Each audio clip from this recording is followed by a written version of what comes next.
pick up. Remember na ako nakapunta yung fans club, no? Ay, fans day.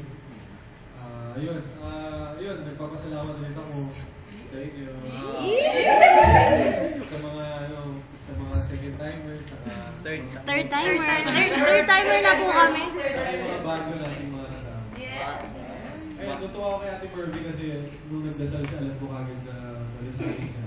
Ayun, yun din siguro yung iyaano ko ngayon na kasi kanina sa practice nag-usap kami ni Ian, yung ball boy, yung mabait namin ball boy. Si Ian. Ayun, parang basta napag-usapan namin yung Diyos sa beses. Tapos parang sabi ko, ayun, nagsisend kasi ako sa kanila ng mga lessons sa Bible. Verses, as may lessons, nagsisend ako.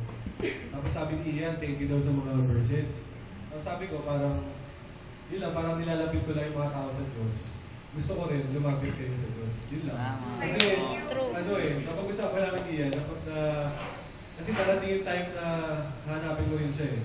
Pag talagang lahat, para hopeless na lahat ng paraan, parang So, bakit hindi pa ngayon gawin na natin, di ba? Para hindi na dumating yung mga sobrang hirap na pagsubok ko.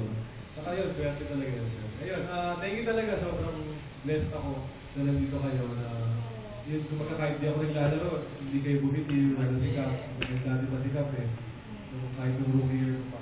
Ayun, thank you talaga. Happy birthday sa akin. Ayun, thank you sa blessing, saka advance happy birthday sa inyo. Ikaw na bumate. Enjoy tayo ngayon. Tama, Forte.